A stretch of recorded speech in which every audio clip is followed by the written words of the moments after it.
I'm Evan Wilder from E1 Entertainment, and welcome to a fine, excellent number of new company update I actually want to give out to you guys.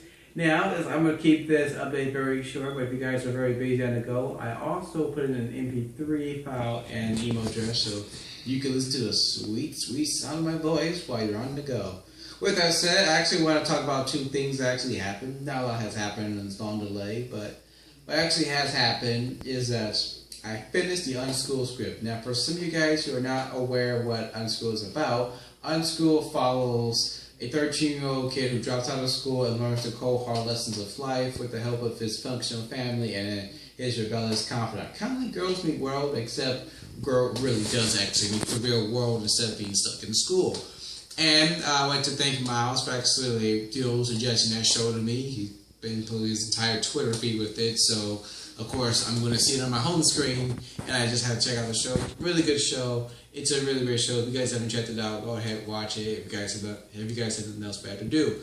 With that being said, with Unschool actually finished and written, and I have actually sent one of the scripts actually to the email address so you guys can give it a read yourself. It's very down to earth, very calm. I actually have sent the script to Lorette Lens to get her opinion on it, since one of the characters is actually based on her.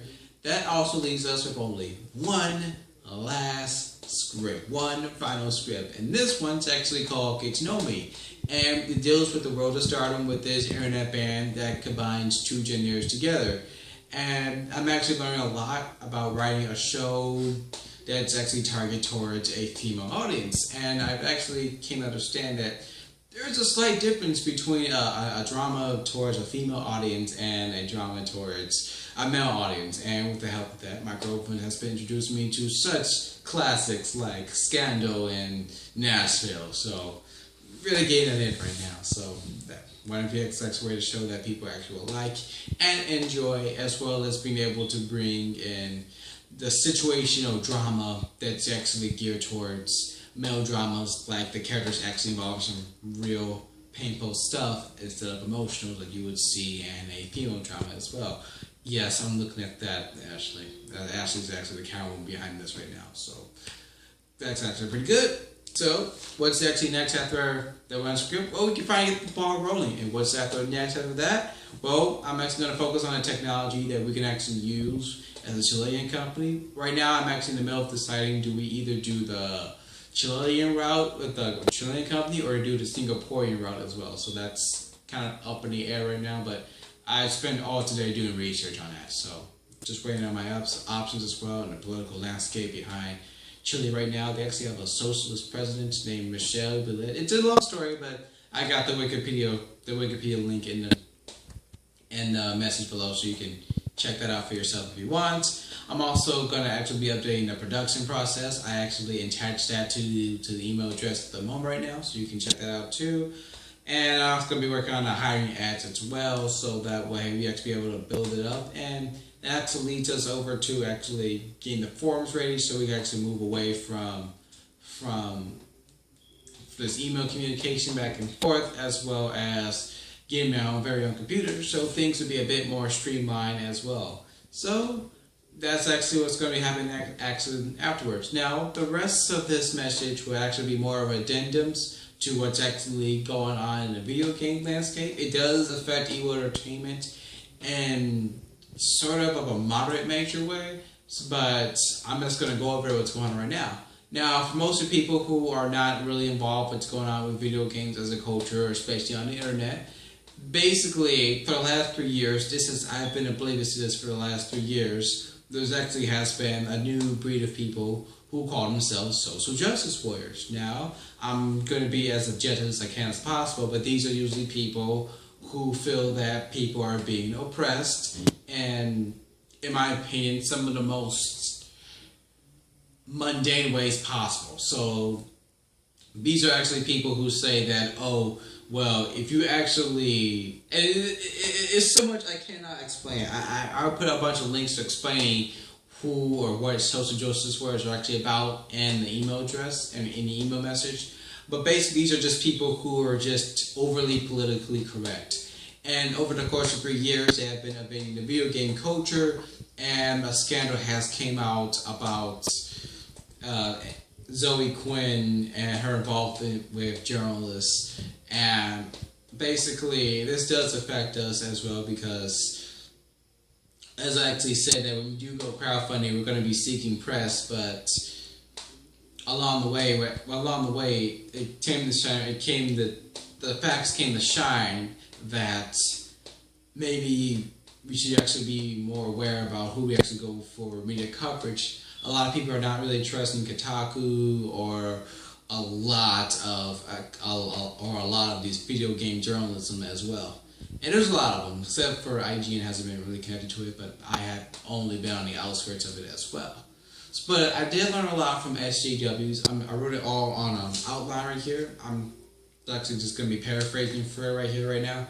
So I did learn that basically it does actually affect us as well. I don't think we can go to like a big journalist in the video game subculture. So we will be doing a lot more work when it comes to actually reaching out, and it will be a lot more interviews, a lot more work ahead of time.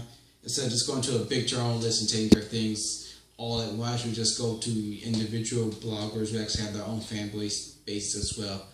And another thing I actually learned is that there's been a lot of corruption in the video game industry as well. And it did make me think about keeping EWO Entertainment as corruption free as possible, as far from it as possible as I actually can. And because it seems to be like one scandal after another involved with these internet companies. Like Maker Studios was actually involved in stock fraud, which came out at the exact same time as Zoe Quinn compromising the integrity of several journalists in the video game.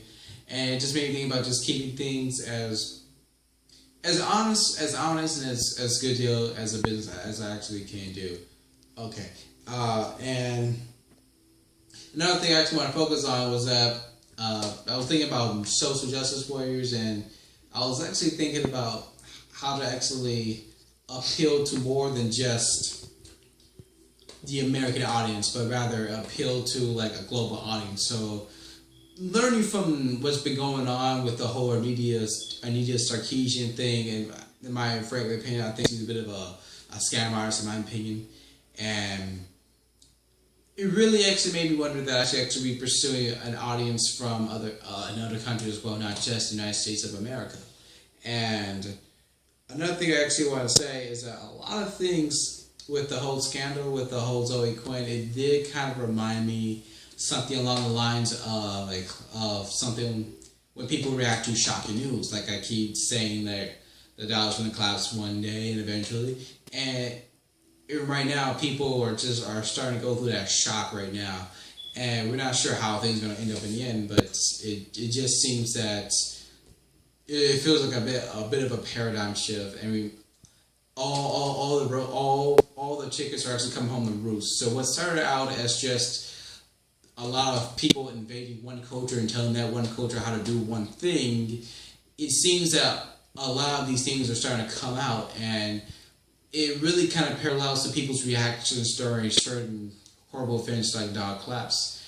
And it made me actually think more about how to actually have a plan A, a plan B, and a plan C. Plan A is actually, yes, it's using the currency that everyone relies on now. Plan B is actually using tangible assets that appreciate in value. And plan C is actually cryptocurrency just as a backup. So that's just something I have been thinking about for a long time. And it may seem like I'm really rushing through this right now, but I just am kind of low on time right now. I just have to actually end up saying this as much as I possibly can.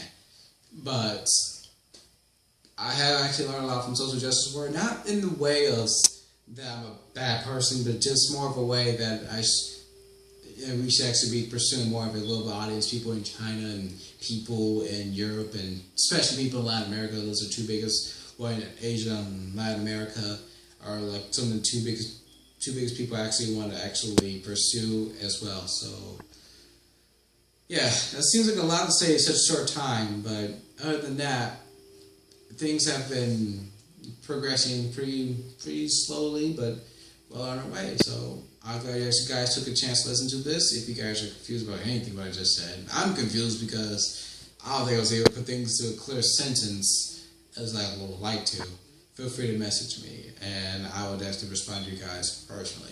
Now, if you guys actually want to stay up to date, then feel free to catch me on Twitter. You can find me as Ewo Entertains. I will have the Twitter link in the